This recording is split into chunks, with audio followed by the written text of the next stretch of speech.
यहाँ पर हम देखेंगे अब स्टेडी स्टेट रेस्पॉन्स से रिलेटेड क्वेश्चन देखेंगे हम यहाँ पर। जैसे investigate the value of form factor of a current I equal to 200 250 sine 2 pi plus 50t following in the network.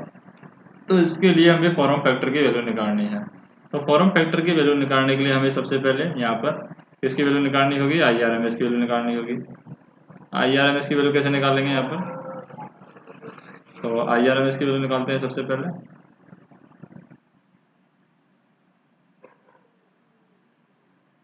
जैसे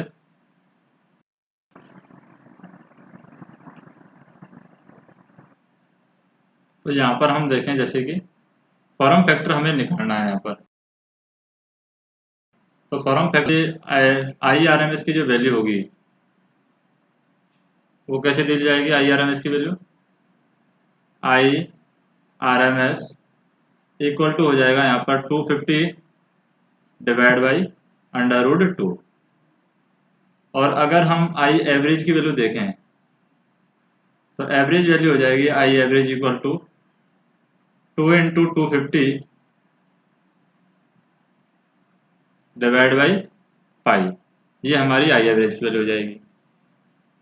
तो दोनों से हम कैलकुलेट करें तो फॉर्म फैक्टर होता है, फ्रा के अकॉर्डिंग हम याद रख सकते हैं form factor equal to R average value. तो RMS वैल्यू कितनी है फॉर्म फैक्टर के लिए, हम देखें RMS वैल्यू दे रखी है 250 divide by √2।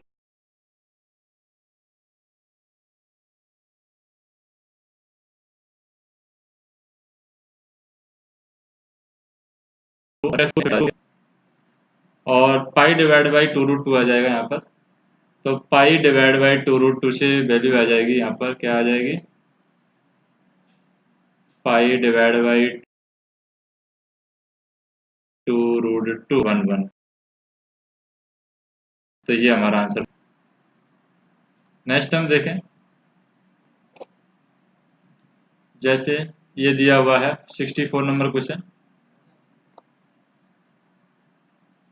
The inductive circuit, if the active and reactive component of line current are equal then its power factor is। तो इसके active and reactive component line current के वो इक्वल दे रखे हैं, तो यहाँ पर पावर फैक्टर की वैल्यू क्या होगी।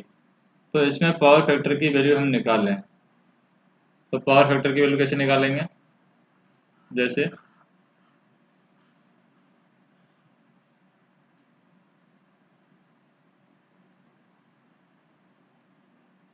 यहाँ पर हम देखें पावर फैक्टर की वैल्यू, तो सर्किट में इंडक्टिव नेचर में दे रखा है, इसका मतलब पावर फैक्टर क्या होगा, लैगिंग होगा। लैगिंग के अकॉर्डिंग हम सॉल्व करेंगे इसको। जैसे एक्टिव कंपोनेंट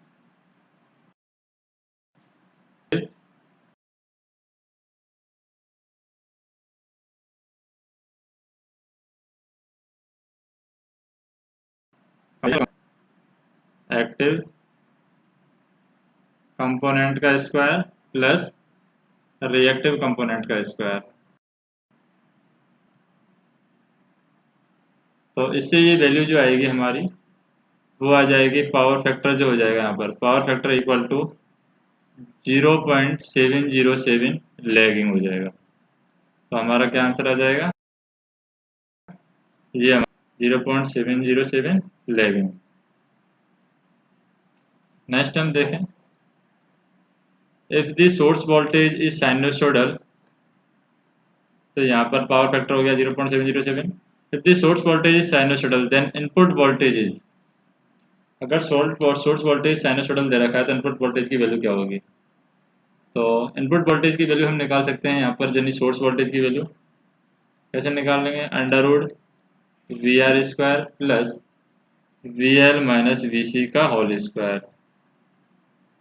तो इससे वैल्यू आ जाएगी यहाँ पर √8 का स्क्वायर यानी कि 64 प्लस VL माइनस VC क्या है, 16 में से 10 गए तो 6, 6 का स्क्वायर यानी 36, 36 और 64 √100। √100 की वैल्यू कितनी आएगी, 10 वोल्ट। तो 10 वोल्ट यहाँ पर आंसर हो जाएगा।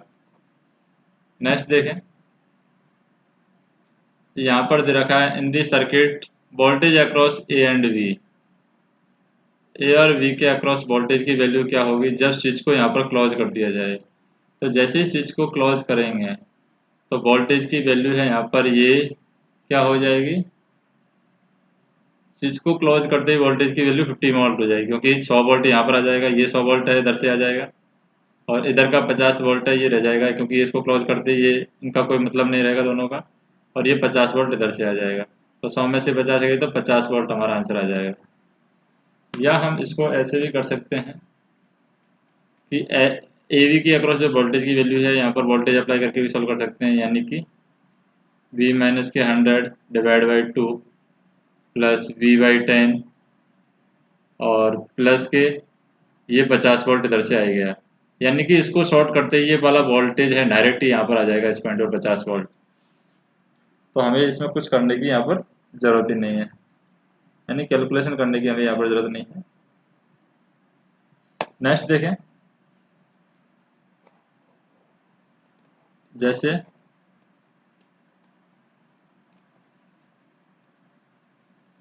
ये क्वेश्चन है, the number of independent KCL and KVL equation for the network when n node L link are respectively। यानी नोड और लिंक यहाँ पर दे रखी है, हमें पूछा है नंबर ऑफ KVL और KCL इक्वेशन क्या होगी। तो नंबर ऑफ KCL और KCL इक्वेशन कैसे निकालते हैं इसको हम देखें यहाँ पर। तो सबसे पहले तो लीनियर प्लानर नेटवर्क के अंदर number of independent KVL equation होती हैं यहाँ पर नंबर ऑफ लिंक के इक्वलेंट, और यहाँ पर लिंक हैं वो क्या दे रखी है b माइनस के n-1, यानी कि हम कह सकते हैं ये यहाँ पे होगी हमारी KVL इक्वेशन b माइनस के n-1, और KCL जो इक्वेशन होगी KCL इक्वेशन होगी सिर्फ n-1। तो इसमें ऑप्शन क्या हो जाएगा, ये वाला ऑप्शन हो जाएगा, यानी कि नंबर ऑफ लिंक के इक्वलेंट होती है हमारी KVL इक्वेशन। तो KVL इक्वेशन हो जाएगी सिर्फ L और KCL इक्वेशन हो जाएगी n-1। नेक्स्ट देखें, for the series for a series RC circuit the power factor corresponding to maximum power is. तो पावर फैक्टर है करस्पॉन्डिंग टू मैक्सिमम पावर, वो क्या होगा।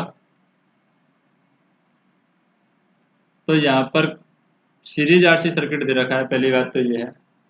तो इसका मतलब क्या है कि power factor series RC circuit के अंदर अकॉर्डिंग टू नेचर लीडिंग होता है, और लीडिंग के अकॉर्डिंग हम बात करें यहाँ पर मैक्सिमम पावर कंडीशन के लिए एक्स की जो वैल्यू है, यानी कि कैपेसिटर हो गया लीडिंग है तो एक्स की वैल्यू इक्वलेंट होनी चाहिए आर के, यानी फाई की वैल्यू यहाँ पर होनी चाहिए 45 डिग्री, और फाई की वैल्यू 45 डिग्री है तो पावर फैक्टर क्या हो गया कॉस फाई। कॉस फाई मतलब कि 0.707 लीडिंग हो जाएगा यहाँ पर, क्योंकि RC सर्किट दे रखा है इसलिए लीडिंग करेगा। तो ऑप्शन क्या हो जाएगा, लीडिंग के अकॉर्डिंग डी ऑप्शन हो जाएगा। नेक्स्ट हम देखें, in a nodal analysis the preferred reference node is a node that is connected to. तो प्रीफर्ड रेफरेंस नोड है वो किसके साथ में कनेक्ट किया जाएगा। तो प्रीफरेंस रेफरेंस नोड है वो नो ग्राउंड के साथ में कनेक्ट किया जाता है, इसी को हम रेफरेंस पकड़ते हैं हमेशा। नेक्स्ट हम देखें, in the circuit on in the given figure switch is closed at t equal to 0। तो हमें यहाँ पर ज्ञात करना है द करंट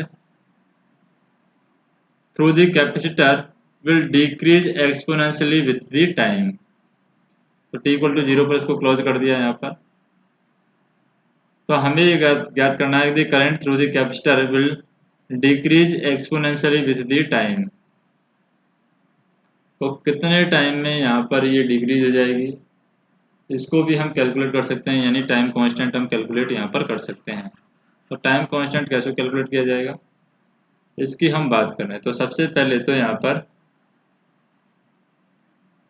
क्या होगा, हम ज्ञात करते हैं कैपेसिटर के अकॉर्डिंग इसको ज्ञात करेंगे हम, यानी सी इक्विवेलेंट की वैल्यू। सी इक्विवेलेंट कितना है, अगर हम इसको कैलकुलेट करें तो ये सी इक्विवेलेंट है 1 फेरड से, तो ये 1 है सी इक्विवेलेंट की वैल्यू। और टाइम कांस्टेंट जो होता है, टाइम कांस्टेंट होता है R equivalent and C equivalent. तो सी इक्वलेंट आ गया है हमारे पास में। आर इक्वलेंट की वैल्यू भी क्या होगी, ये हम कैलकुलेट करते हैं। जैसे टाइम टी इक्वल टू 0 पर है, 1 और 1 के अकॉर्डिंग हम सॉल्व करेंगे, तो टाइम इसको हम ओपन करके कैलकुलेट करेंगे। ओपन करके कैलकुलेट करेंगे तो ये 1 ओम ही आएगा टाइम आर इक्वलेंट भी। तो टाइम कांस्टेंट भी यहाँ पर क्या आ जाएगा, 1 आ जाएगा। तो ये 1 हमारा आंसर हो जाएगा। तो time constant will be 1 second. Next हम देखें, जैसे ये दे रखा है the coil of resistance 10 ohm and inductance 0.8 यहाँ पर कनेक्टेड है। Coil of resistance 10 ohm and inductance 0.8 ohm connected to 200 volt supply. The initial rate of change of current. तो initial rate of change of current क्या की value क्या होगी, ये हमें निकालना है। तो initial rate of change of current की वैल्यू हम निकालें तो ये आ जाएगी, मान लो 200 वोल्ट की सप्लाई के साथ कनेक्ट कर रखी है, तो 200 इक्वल टू 10 आई, यानी कि इनिशियल में रेजिस्टेंस के अक्रॉस जो वोल्टेज होगा, जैसे आर होगा इस तरीके से और एल होगा, तो 10 आई यानी के बी लगा देंगे 10 आई प्लस के 0.8 inductance L D I by D T. तो D I by D T हमें निकालना है, यानी ये वैल्यू हमें निकालनी है। सर्किट किस तरीके से दिया जाएगा, इस तरीके से कॉइल होगी, इस तरीके से रेजिस्टेंस होगा, और इसके पे हम 200 वोल्ट सप्लाई कनेक्ट की है। एल की वैल्यू यहाँ पर कुछ होगी, आर की वैल्यू कुछ होगी। आर की वैल्यू यहाँ पर 10 दे रखी है, एल की वैल्यू 0.8 दे रखी है। इसके अकॉर्डिंग हमने इसको अप्लाई किया है। तो यहाँ से हमारी जो 0.8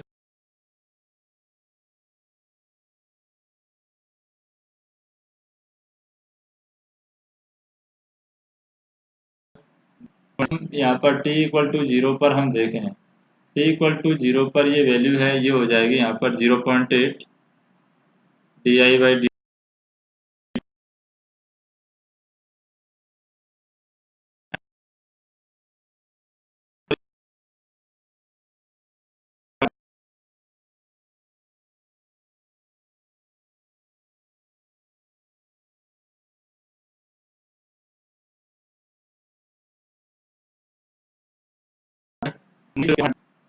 टू हंड्रेड डिवाइड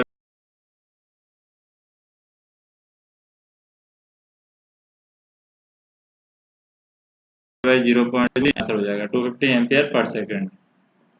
नेक्स्ट हम देखें, जैसे AC voltage has frequency of 50 hertz with the peak amplitude of 100 volt. In how many seconds after the zero value of voltage it will attain the value of 70.7 second. तो कितने समय बाद इसकी value 70.7 second आ जाएगी। तो यहाँ पर हम देखें कि जो Vm की वैल्यू है, यानी वोल्टेज B है वो AC वोल्टेज रखा है, तो Vm sin ओमेगा t हो जाएगा। इसके अकॉर्डिंग हम इक्वेशन में देखें, जैसे 70.7 वोल्ट हो जाना चाहिए, वैल्यू कौन सा 100 साइन 100 पाई टी, यानी 2 पाई एफ टी के अकॉर्डिंग हमने निकाला है। ये एफ की वैल्यू 50 दे रखी है, तो इससे ये जो वैल्यू है ये हो जाएगी 100 पाई टी इक्वल टू, यहाँ पर हो जाएगा यानी 70.7, या फिर हम इसको बोल सकते हैं 100 pi T equal to 100 pi T equal to 0.707। तो 0.707 को हम लिख सकते हैं पाई बाई 4, क्योंकि ये 45 डिग्री का मान होता है। तो टाइम की वैल्यू क्या हो जाएगी, टाइम टी इक्वल टू पाई से पाई कैंसिल आउट हो जाएगा, और ये हो जाएगा 1 divide by 400। 1 divide by 400 second हमारा आंसर होगा। नेक्स्ट हम देखें यहाँ पर, जैसे कि करंट दे रखी है I1 की वैल्यू 50 एम्पियर, RMS वैल्यू है। लीड करंट की वैल्यू दे रखी है यहाँ पर I1 lead the current I2 75 ampere by 60 degree, यानी I1 की वैल्यू I2 से 60 डिग्री लीड कर रही है। Then what is the resultant sum of two current, तो दोनों करंटों का रिजल्टेंट सम की वैल्यू क्या होगी।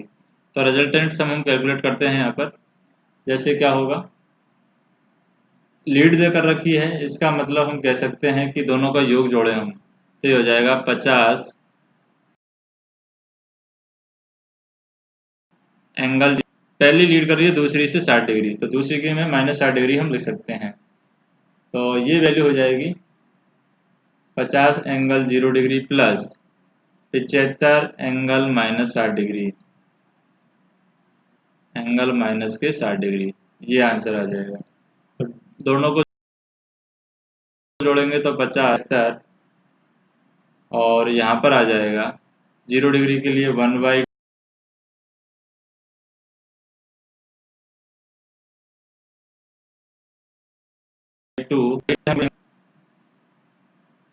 तो ये वैल्यू हो जाएगी, यहाँ पर आई की वैल्यू है I equal to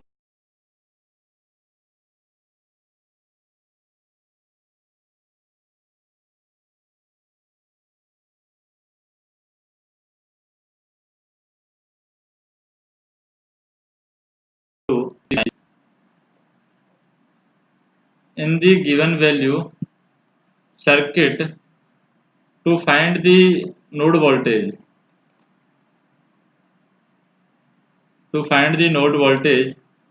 by nodal analysis minimum number of equation required, तो मिनिमम नंबर ऑफ इक्वेशन कितने की यहाँ पर ज़रूरत होगी। तो मिनिमम नंबर ऑफ इक्वेशन की बात करें हम यहाँ पर, तो nodal number of KCL equation है, ये हो जाएगा n-1। n-1 में यहाँ पर n प्रिंसिपल नोड है और यहाँ पर d है, उसको हम मान लेते हैं रेफरेंस नोड। तो रेफरेंस नोड के अकॉर्डिंग यहाँ पर जो V1 की वैल्यू है यही V1 की वैल्यू है, और V की वैल्यू है यही V2 की वैल्यू है। तो इसका मतलब हम कह सकते हैं कि only one equation required to find the voltage of Vc। तो इसके लिए हमें यहाँ पर सिर्फ एक इक्वेशन की ज़रूरत है, तो ओनली एक इक्वेशन की ज़रूरत है Vc को फाइंड करने के लिए। Minimum number of equation required of Vc by nodal analysis, तो इसके अकॉर्डिंग सिर्फ एक इक्वेशन की जरूरत है।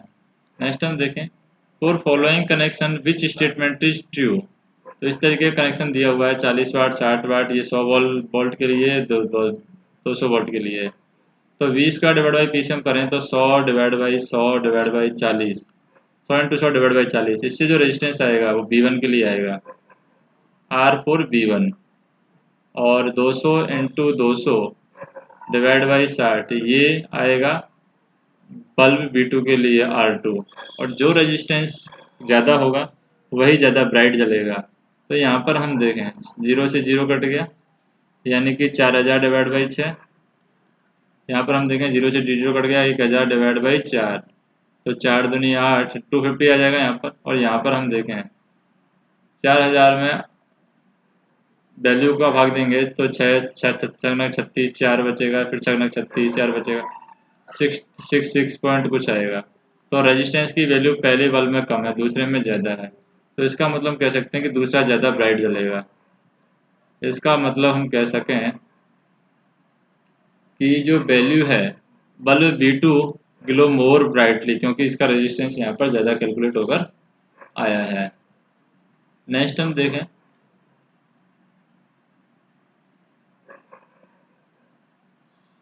जैसे the value of voltage at which charge transfer in AC circuit is equal to charge transfer in DC circuit operated for same time.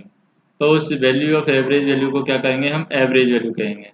The average value is defined with respect to the charge transfer in the circuit. Next देखें, यहाँ पर हम देखें जैसे कि which of the following statement is true about the mesh analysis. तो mesh analysis के बारे में कौन सा स्टेटमेंट सही है यहाँ पर। तो मेश एनालिसिस की बात करें यहाँ पर तो कौन सा स्टेटमेंट सही है, mesh analysis is valid for planar network. तो ये प्लानर नेटवर्क के लिए वैलिड है। Mesh does not consist any inner loop, और इसमें कोई भी इनर लूप यहाँ पर नहीं होता है, तो ये भी गलत है यहाँ पर, ओनली पहला ऑप्शन सही है। Find the circuit element by using the following equation, तो इक्वेशन कुछ दे रखी है, इसके द्वारा सर्किट एलिमेंट हमें ज्ञात करने हैं। तो सर्किट एलिमेंट ज्ञात करेंगे यहाँ पर, तो क्या होगा, Vt की जो वैल्यू दे रखी है यहाँ पर, It की वैल्यू दे रखी है, इसके अकॉर्डिंग यहाँ पर हम बात करें ओमेगा 1 की वैल्यू दे रखी है, क्या दे रखी है, 2 रेडियन, ये वाली वैल्यू, ओमेगा टी 2 रेडियन पर सेकेंड, और एक में दे रखी है यहाँ पर, इस वाले में दे रखी है 2 1, और इसमें दे रखी है ओमेगा 2 की वैल्यू, तो यानी कि V के लिए हम बात करें तो ये 1 रेडियन पर सेकेंड दे रखी है, दोनों के लिए फ्रीक्वेंसी अलग है। As frequency of voltage and current is unequal, so network element does not determine by this information, क्योंकि अगर ये जब तक ये फ्रीक्वेंसी सेम नहीं होगी तब तक हम इस इक्वेशन से इसको डिटरमाइन नहीं कर सकते हैं, तो ये यहाँ पर कैन नॉट बी डिटरमाइन आएगा, ये ऑप्शन होगा। नेक्स्ट हम देखें, जैसे कि ये सर्किट दे रखा है, angle of voltage with respect to inductor, source voltage का इंडक्टर के रेस्पेक्ट में एंगल क्या होगा वो हमें निकालना है यहाँ पर। तो यहाँ पर हम बात करें, जैसे कि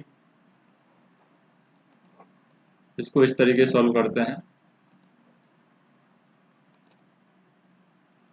यहाँ पर स्पेस बना के सॉल्व करें।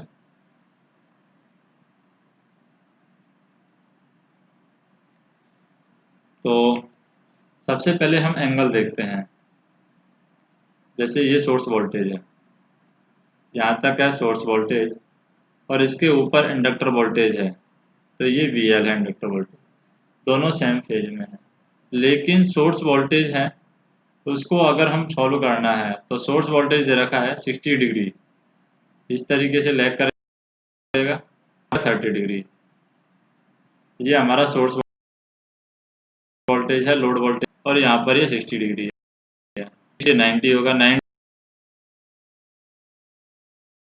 है, तो अब यहाँ पर थीटा की बात करें तो थीटा की वैल्यू 60 डिग्री कैसे,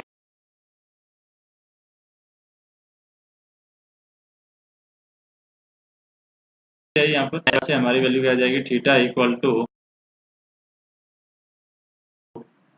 क्या है यहाँ पर 8.66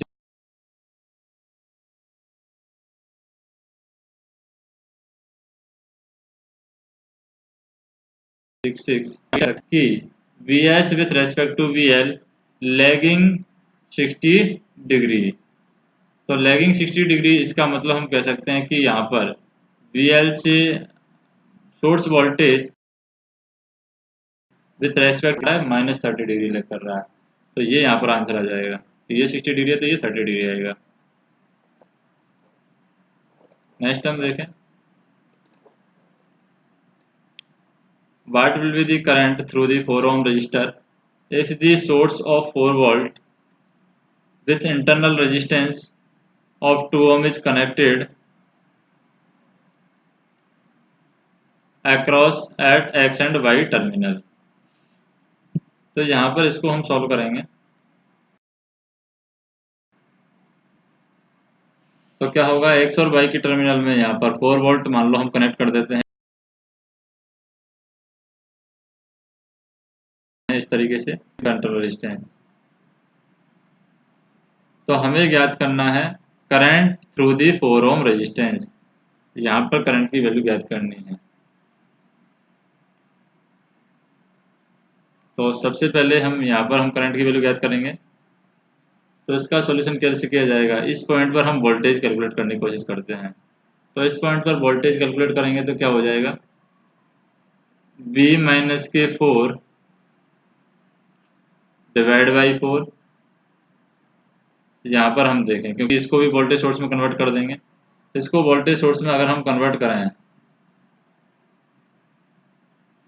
तो ये वैल्यू हो जाएगी यहाँ पर, इसको वोल्टेज सोर्स में कन्वर्ट करें तो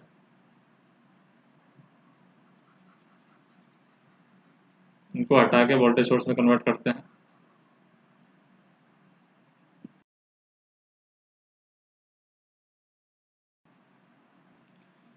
तो ये वैल्यू होगी यहाँ पर कितनी 4 वोल्ट और ये 2 ओम का रेजिस्टेंस चला जाएगा सीरीज में।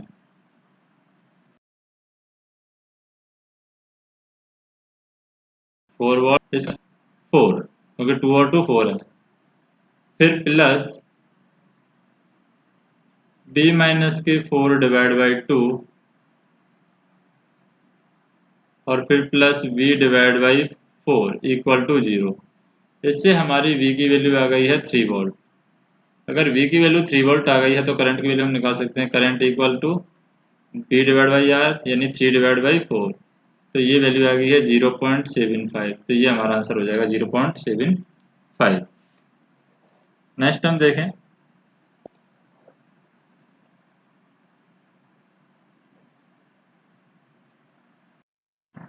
जैसे यहाँ पर हम देखें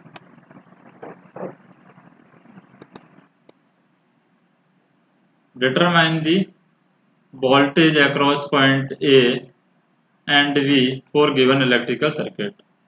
तो ए और वी के अक्रॉस वोल्टेज की वैल्यू हमें निकालनी है। तो सबसे पहले हम रेजिस्टेंस कैलकुलेट कर लेंगे। 2 और 2 पैरेलल में है तो 1 ओम हो जाएगा। फिर 1 और 1 पैरेलल में चले जाएगा तो 0.5 हो जाएगा और 0.5 2 के 4 में चला जाएगा 2.5 हो जाएगा। और 2.5 यहाँ पर रेजिस्टेंस है, करंट की वैल्यू भी यहाँ पर दे रखी है। इसका मतलब हम कह सकते हैं यहाँ पर कि जो वैल्यू है वो क्या होगी, वोल्टेज की वैल्यू हम निकाल सकते हैं 2.5 इंटू 3, तो यानी कि 7 वोल्ट। लेकिन करंट 3 एम्पियर अगर यहाँ पर 0.5 के अक्रॉस फ्लो होगी, 3 एम्पियर यहाँ पर डिवाइड होगी, तो यहाँ पर डिवाइड होगी 1 ओम में डिवाइड होगी ये। तो किस तरीके से ये वैल्यू डिवाइड होगी और वैल्यू भी डिवाइड भी हो जाएगी। तो इसमें 5 दिया 15 आंसर लगी 1 3 दूनी 6 और 1 7 यानी 7.5 वोल्ट के आसपास हमारा वैसे नॉर्मली आंसर आ रहा है। तो 7.5 वोल्ट आ जाएगा हमारे पास। नेक्स्ट हम देखें parallel RLC circuit. Parallel RLC circuit is being supplied by the DC source as shown in the figure. What is the value of current flowing through the resistance? तो resistance में current की value क्या होगी ये हमें निकालना है। तो इसको कैसे निकालेंगे, रेजिस्टेंस में करंट की वैल्यू।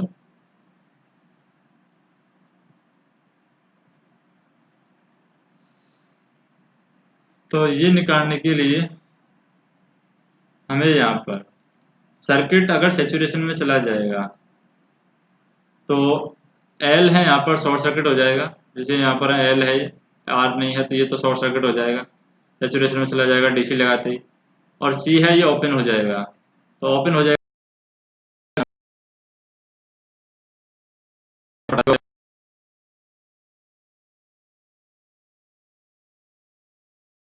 इसके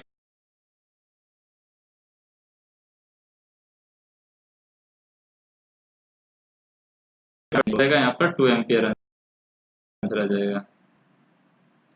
तो आंसर होगा 2 एम्पियर। नेक्स्ट हम देखें जैसे कि calculate the induced EMF in inductor of series RL circuit having the inductance of 1.8 and resistance of 90 ohm after 20 millisecond when supplied by a 20 volt DC supply. तो 20 volt DC supply से हमने अगर इसको supply किया है तो हमें induced EMF की वैल्यू यहाँ पर निकालनी है। तो इंड्यूस्ड ईएमएफ की वैल्यू कैसे निकालेंगे, इसको हमें सॉल्व करना है। तो इसको सॉल्व करते हैं हम इंड्यूस्ड ईएमएफ की वैल्यू को।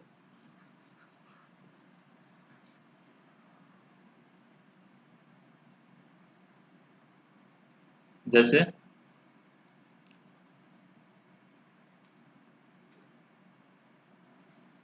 यहाँ पर हमें इंडक्टर दिया हुआ है एक, इस तरीके से रेजिस्टेंस दिया हुआ है। इंडक्टर की जो वैल्यू दे रखी है वो 1.8 दे रखी है और रेजिस्टेंस की जो वैल्यू दे रखी है वो 90 ओम दे रखी है।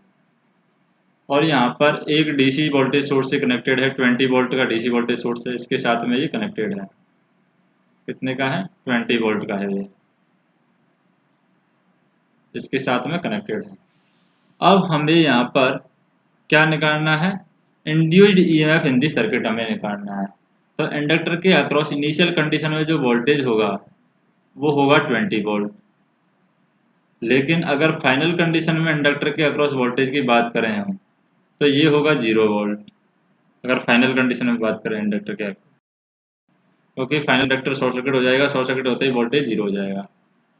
तो टाइम कांस्टेंट जो टो है वो होता है L by R. L by R से वैल्यू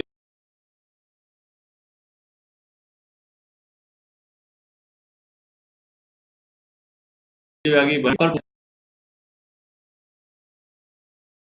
having inductance आफ्टर 20 मिली सेकेंड।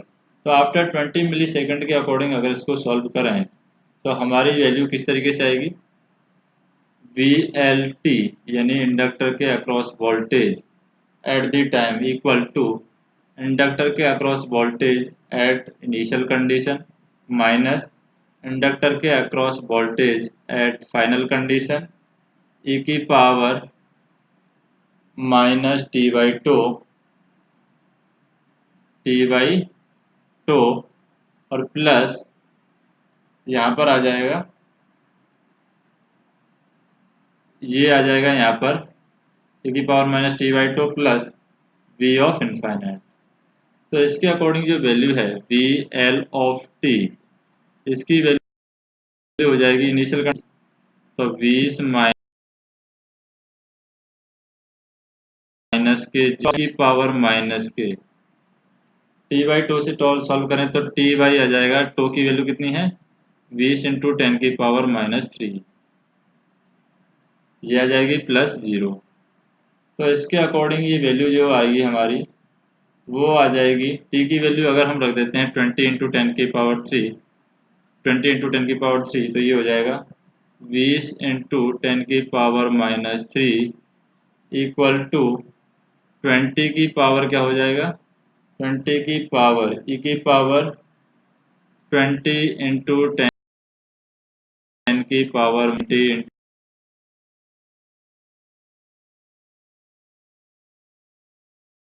इंटू 10 की पावर माइनस के बन है तो ये हो जाएगा को, तो ये आ जाएगी। नेक्स्ट हम देखें, जैसे ये क्वेश्चन है, क्या दिया हुआ है, the open circuit voltage across the load terminal is 30 volt. The terminal voltage dropped to 20 volt when the load of 15 ohm is connected across the open circuit terminal. What is the internal resistance of source? तो source का internal resistance क्या है, ये हमें निकालना है। तो इसको हमें निकालने के लिए हमें क्या करना होगा, जैसे कि हमें सबसे पहले दे रखा है 30 वोल्ट, तो ये हो जाएगा हमारा 30 वोल्ट, 30 वोल्ट, ये 30 वोल्ट हो गया है। अब 30 वोल्ट का एक तो इंटरनल रेजिस्टेंस दे रखा है, इसका मतलब यहाँ पर रेजिस्टेंस कनेक्ट कर देते हैं, और एक रेजिस्टेंस वैसे दे रखा है लोड के लिए 15 ओम। जब इस 15 ओम को कनेक्ट किया है तो 30 वोल्ट किस में कन्वर्ट हो जाता है, 20 वोल्ट में कन्वर्ट हो जाता है। तो इसका मतलब वोल्टेज की वैल्यू हम निकालें तो वोल्टेज की वैल्यू कैसे कैसे निकालेंगे, 15 डिवाइड बाई ये रेजिस्टेंस है इंटरनल रेजिस्टेंस, इसकी वैल्यू हमें पूछनी है, 15 divide by 15 plus R into 30, यानी कि 15 ओम के अक्रॉस जो वोल्टेज है वो हमें निकालना है। तो वोल्टेज डिवीजन रूल हमने लगाया यहाँ पर, तो ये वैल्यू हमारी क्या हो जाएगी, V की जो वैल्यू है, या इसको 15 प्लस आर को इससे 20 से मल्टीप्लाई कर देते हैं, तो V की वैल्यू हमारी दे रखी है 20, क्योंकि the terminal voltage drop to 20 volt, तो 30 से 20 हो जाएगा ये 20, 15 plus R equal to 15 into 30, तो आर की वैल्यू क्या हो जाएगी, 15 डिवाइड बाई 20, तो आर की वैल्यू हो जाएगी यहाँ पर 7.5।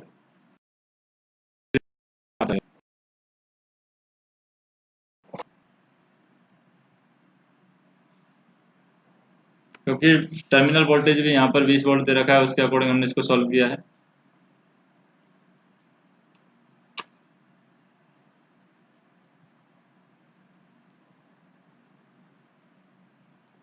नेक्स्ट हम देखें, what will be the transient time for the series RLC circuit when the capacitance of circuit is 8 millifarad and the resistance of circuit is 8 coulomb 8 coulomb ओम। तो resistance भी दे रखा है और कैपेसिटेंस भी दे रखा है। हमें यहाँ पर सिर्फ ज्ञात करना है कि टाइम पीरियड या फिर ट्रांजिएंट टाइम है क्या होगा। तो ट्रांजिएंट टाइम ज्ञात करने के लिए हमें यहाँ पर लॉजिक लगाना होगा। क्या लॉजिक लगेगा? Time constant t equal to R की वैल्यू क्या दे रखी है यहाँ पर, की मिली फेराड दे रखा है। एंड टू सी की वैल्यू क्या दे रखी है यहाँ पर, सी की वैल्यू दे रखी है 8 मिली फेराड और ये 10 की वैल्यू 8 किलो ओम दे रखी है। तो 8 मिली फेराड आ जाएगी 8 इंटू 10 की पावर -3। तो ये से कैंसल हो जाएगा, तो ये आ जाएगा 64 सेकेंड। ये हमारा आंसर हो जाएगा। नेक्स्ट यहाँ पर देखें हम, जैसे कि parallel RLC circuit is being supplied by a DC source as shown in the figure, what is the value of current flowing through the capacitor. तो कैपेसिटर के थ्रू करंट की वैल्यू क्या होगी। तो यहाँ पर सिर्फ स्पष्ट दिया हुआ है कि डीसी सोर्स यहाँ पर लगाया हुआ है।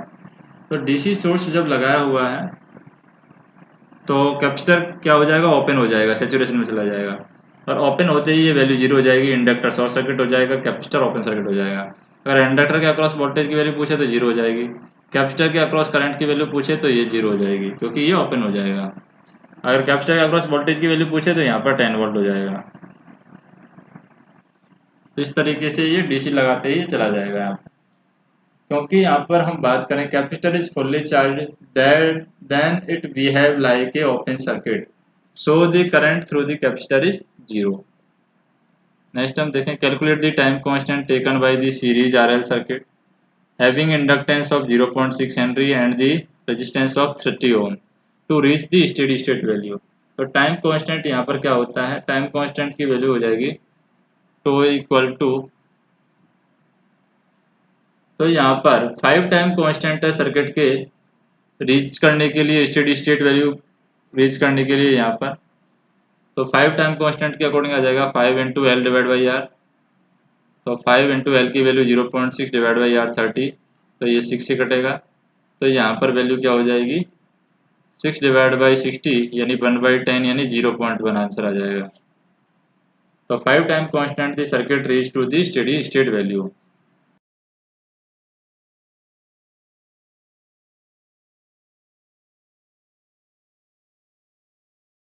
तो voltage source for the circuit given. तो यहाँ पर करंट की वैल्यू क्या होगी, या फिर हम कह सकते हैं what is the value of current drawn from the circuit.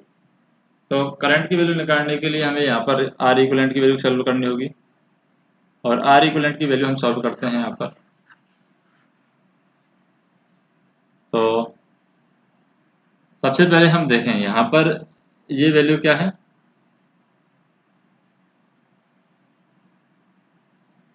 ये 2 ओम और 20 ओम 20 ओम है तो ये 10 ओम में कन्वर्ट हो जाएगा। कितने ओम में कन्वर्ट हो गया, ये 10 ओम में। यहाँ पर 10 ओम है तो ये 5 ओम में कन्वर्ट हो गया है। अब हम बात करें कि ये 5 ओम में कन्वर्ट हो गया है, तो आर इक्विवेलेंट की वैल्यू हम निकाल सकते हैं यहाँ पर। तो आर इक्विवेलेंट की वैल्यू क्या होगी, आर इक्विवेलेंट इक्वल टू 30 और 40 यहाँ पर पैरेलल में चले जाएंगे, जैसे कि ये 10 और 30 है, 30 और 40 पैरेलल में चले जाएंगे। तो 30 और 40 हम पैरेलल कर रहे हैं तो यहाँ पर हो जाएगा 3 इंटू 40 डिवाइड बाई 70 प्लस के ये किसके सीरीज में जाएंगे, 5 के सीरीज में जाएंगे। तो आर इक्विवेलेंट की वैल्यू आ जाएगी यहाँ पर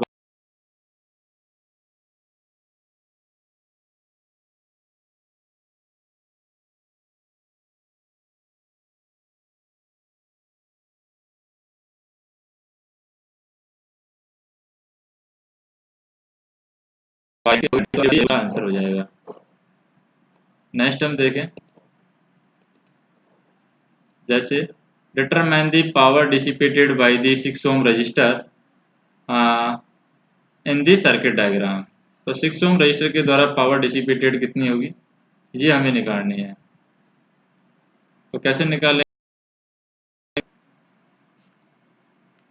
इसको निकालने के लिए हमें क्या करना होगा, यहाँ पर हम अप्लाई करते हैं करंट डिवीजन रूल, यानी केसीएल अप्लाई कर देते हैं इस पॉइंट पर। इस पॉइंट पर केसीएल अप्लाई करेंगे तो करंट आ रही है, इसका मतलब 2 माइनस का हो जाएगा प्लस के, यहाँ पर मान लो वोल्टेज निकाल रहे हैं, दोनों साइड वोल्टेज हम निकाल लेंगे यहाँ पर। तो ये हो जाएगा, इस जगह पर वोल्टेज मान लेते हैं वी, इस पॉइंट पर हम क्या लगा रहे हैं, केसीएल लगा रहे हैं यहाँ पर। तो ये हो जाएगा माइनस के 2 V A divide by 3 plus V A minus के V divide by 6 equal to 0। तो यहाँ से जो वैल्यू आ जाएगी यहाँ पर 3 के अकॉर्डिंग हम इसको सॉल्व कर दें, या फिर 6 एलसीएम लेकर भी सॉल्व कर सकते हैं। तो इसको कैसे सॉल्व किया जाएगा, ये माइनस के 6 हो जाएगा,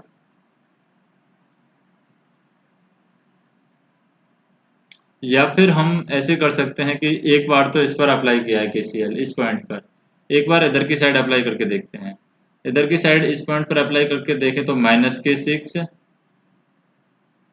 प्लस के वी ए डिवाइड बाई 1, यानी इसको ये मानते हैं, फिर दूसरा कलर लेते हैं हम, जैसे कि इसको ये मानेंगे यहाँ पर वी ए, और इधर बी मानेंगे इसको। तो B A divide by 1 plus V A minus के V divide by 6।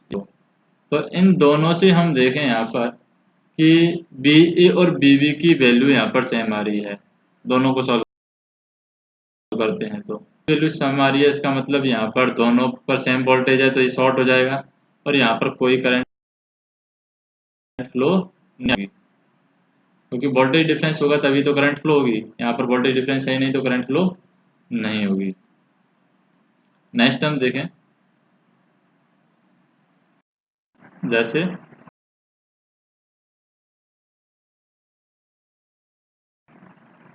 The time constant of series RC circuit. तो सीरीज आरसी सर्किट का जो टाइम कांस्टेंट होता है वो T equal to R C होता है, तो इसके अकॉर्डिंग ये हो जाएगा।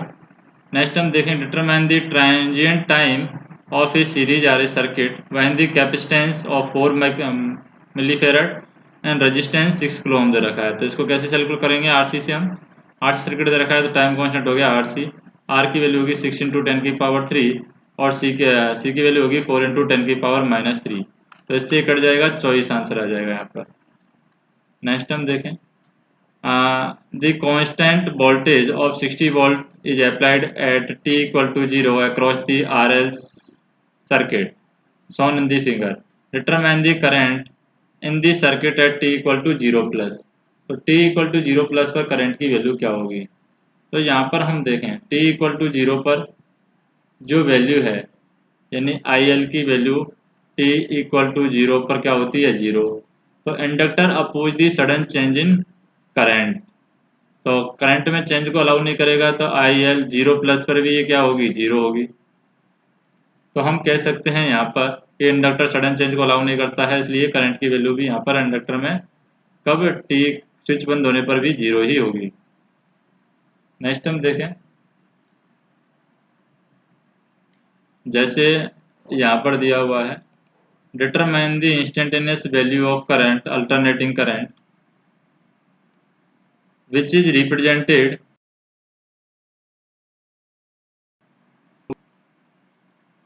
tan sin 25t minus 15। the value of t is, t की वैल्यू भी 3 दे रखी है यहाँ पर, इसके अकॉर्डिंग अगर हम सॉल्व करेंगे तो यहाँ पर क्या होगा, t की वैल्यू 3 दे रखी है तो ये दे रखा है tan sin 25 इंटू टी की वैल्यू 3 दे रखी है तो 3 आ जाएगा माइनस के 15, तो 75 में से 15 गए तो 60, तो tan sin 60 का मान क्या होता है, अंडर रूट 3/2, तो 10 इंटू अंडर क्या हो जाएगी 5 रूट 3 आ जाएगी, 0.66 से हमारा आंसर आ जाएगा। नेक्स्ट हम देखें, जैसे वैल्यू दे रखी है यहाँ पर, what will be the time, what will be the time taken by the inductor reach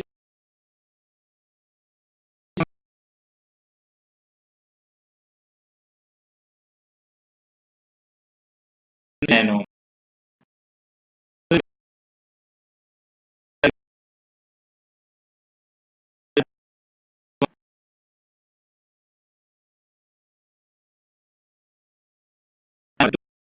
0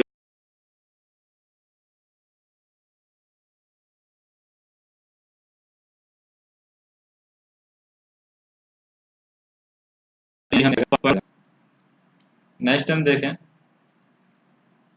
जैसे कि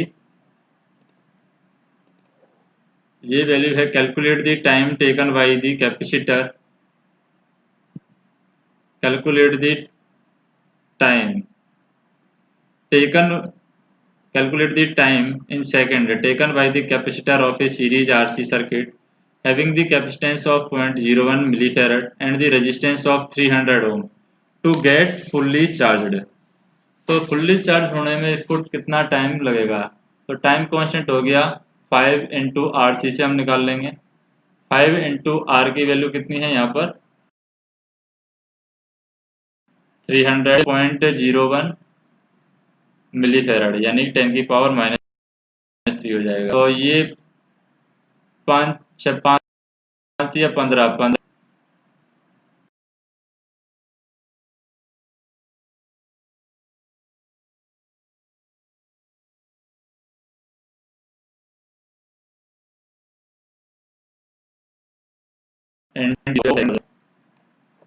नेक्स्ट हम सॉल्व करें, जैसे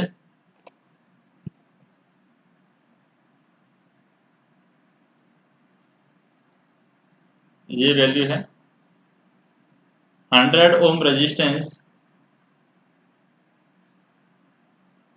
100 ओम रेजिस्टेंस और 1 Henry inductor, 1 microfarad capacitor connected in parallel. The combination is driven by a unit step current under the steady state condition. Source current flow through the, तो source current किस में से यहाँ पर flow होगी, तो source current inductor में से फ्लो होगी। अगर हमने क्या किया है, यूनिट स्टेप सिग्नल अप्लाई दिया है, तो इंडक्टर से ही करंट यहाँ पर फ्लो होगी यूनिट स्टेप सिग्नल के केस में। नेक्स्ट हम देखें, in the circuit shown in the figure below, it is desired to have a constant direct current IT through the inductor L. The nature of source voltage, तो source voltage का nature क्या होगा, अगर constant direct current inductor के through flow हो रही है, तो नेचर ऑफ सोर्स वोल्टेज है ये आइडियल इम्पल्स होगा, तभी यहाँ पर डीसी करंट इंडक्टर के थ्रू फ्लो हो सकती है, यानी डेल टी फ्लो हो सकती है, डेल आई टी के अकॉर्डिंग फ्लो हो सकती है। नेक्स्ट हम देखें, a passive two-port network is in a steady state. A passive two-port network is in steady state compared to its input. The steady state output can never offer. तो steady state output है can never offer greater power. तो two-port network में steady state है, वो compare to its input दे रखा है, तो steady state output है कभी भी greater power नहीं देगा, can never offer greater power. इसके बाद में हम नेक्स्ट वीडियो में देखेंगे नेटवर्क थ्योरम।